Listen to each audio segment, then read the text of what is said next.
Hi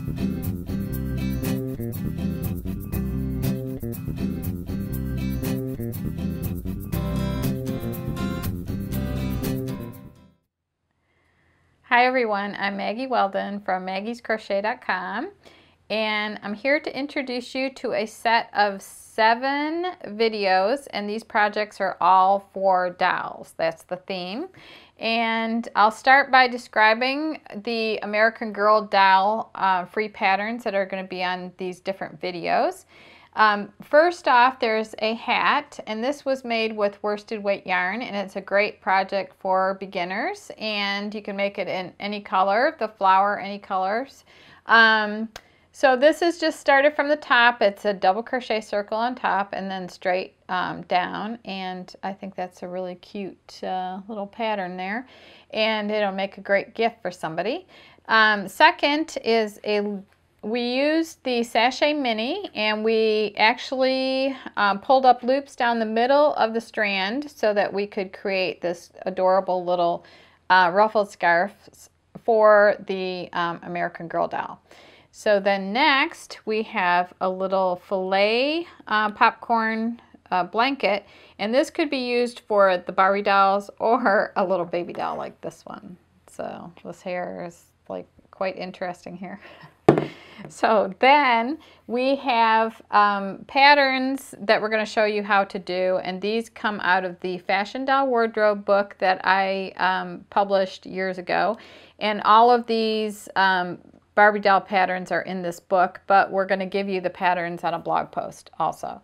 So we're going to do 3 separate clothing patterns for Barbie, and that is the purse, the skirt, and the halter top. And then lastly, very interesting, is the how to curl their hair.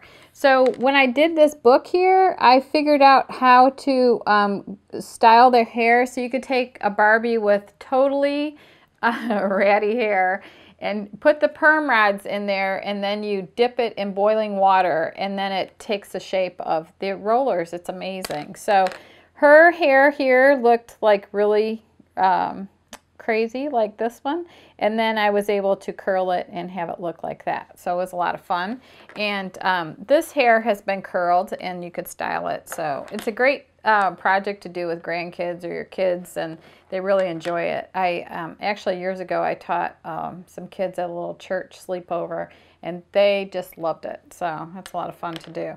So all of these projects are in separate videos, so if you're watching one, make sure that you watch the other ones, and please subscribe to our channel. It really helps us out a lot, and we'd love to hear your comments, and like and share our videos, and the links to everything are listed below. And now we're going to take you to a close-up, and Christina is going to show you how to make all of these projects. So now I'm going to show you how to make this scarf, which is about half the size of this scarf, and this scarf is about half the size of the regular sachet ruffled scarves. And this is using the Sachet Mini in the color Snow Cone, and this would be like the little child size, or it could be for an adult too. It's just a tighter ruffle, and it's more narrow. So this is half this size, and now I'm going to show you how to make this. Also, there's going to be more videos using the Sachet Mini too also, so stay tuned. So what you want to do to make this scarf is you want to have stitch markers, 2 available, and a pair of scissors. And the crochet hook that I'm going to use is actually a size F. And this is our Dreams hook that we have available at maggiescrochet.com. And all of these supplies that you see me using in the video are available at maggiescrochet.com. And I love these stitch markers. I can't have enough of them. I'm always taking them out of inventory and using them for myself and in my videos. So now, what I've done to create this little mini scarf is, instead of working along this edge like you typically do for the ruffled scarves, I'm going to start in the middle. So I open it up like this, and I'm just going to open it like this and just pick up one strand in the middle. And I'm going to skip the equivalent of one stitch like that and just pick up the next one and just skip and pick up. Or I could also, just as long as I'm picking up something in the middle, I could also pick up this strand right here, and as long as I'm skipping the equivalent of maybe about an inch. See right there, the first digit of your finger is usually about an inch. So I want to skip this and maybe pick up this one. So as long as it's somewhere in the middle of the fabric and you're skipping. So I just pick up the equivalent of 5 new stitches. So I have 1, 2, 3, 4, 5. So I just need to pick up one more, and I'll pick up that. And then I'm going to leave the last loop on my hook, and I'm going to yarn over. I'm going to pinch all these together, and I'm going to bring that through the loop on my hook like this. And then I'm going to place a stitch marker right here. And the center stitches that go, all right, so now I'm back here, and this is the last one I just picked up. So I want to go, it's not like super exact or anything, and it doesn't need to be. And I almost think I like picking up these strands versus these strands right here, because these seem a little bit sturdier right here. This one seems kind of thin right here, and I think it'll be more secure if you pick up that kind of strand right there. So there's these posts that go down, they almost look like single crochet stitches. So instead of picking up those, I think it's better to pick up this strand right here that goes into it. So I'm going to pick up that one, and I want to pick up 5 new loops. So I've got the loop on my hook, and I've got 2 new ones here, and I'm just opening this up and going into the center and picking up that. So there's 3, and then 4, and then 5. And then I'm going to yarn over.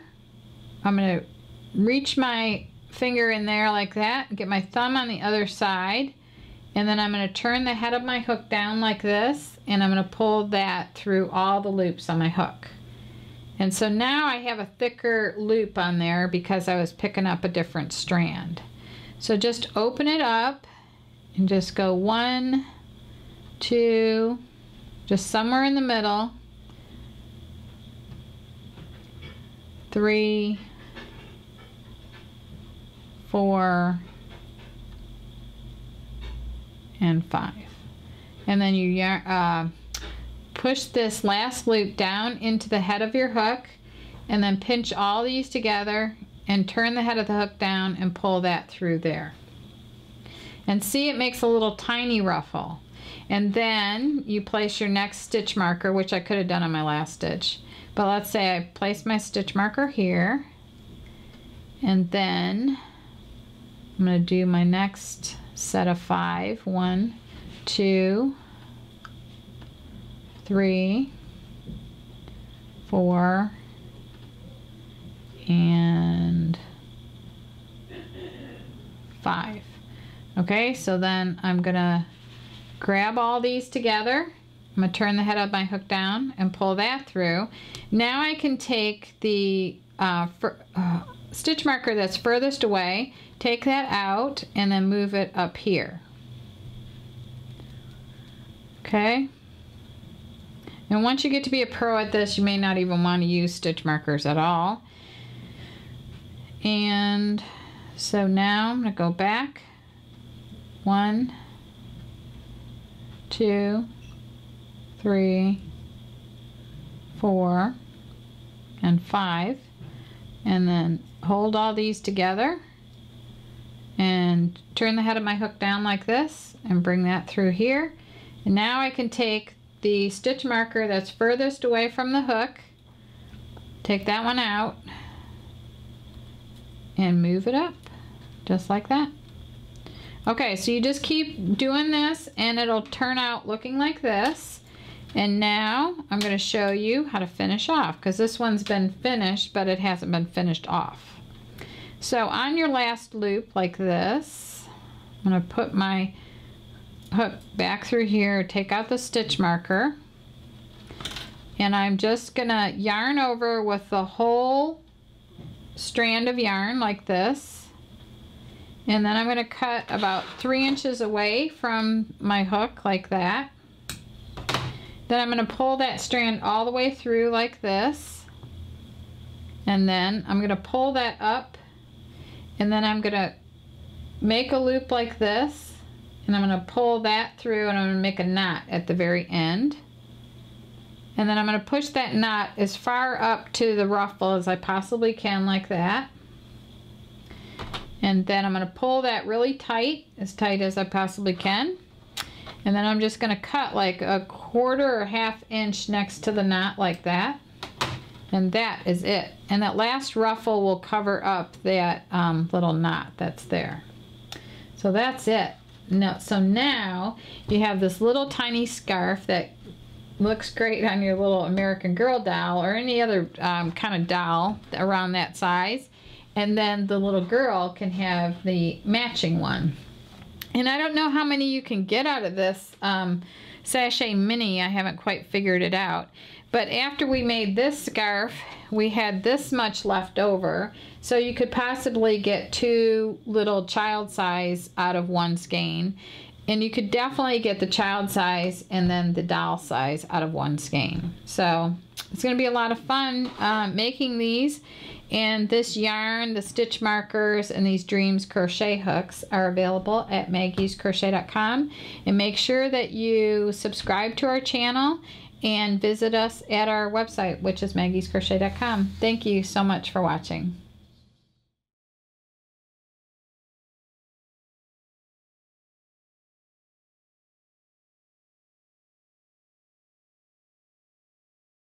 So I'm going from this side to that side, and I'm going to pick up my yarn and draw that up and then finish my double crochet like that. So if you do, let's say I've seen scarves made with only pulling 5 loops through, and they look amazing. They're really cute. They come out super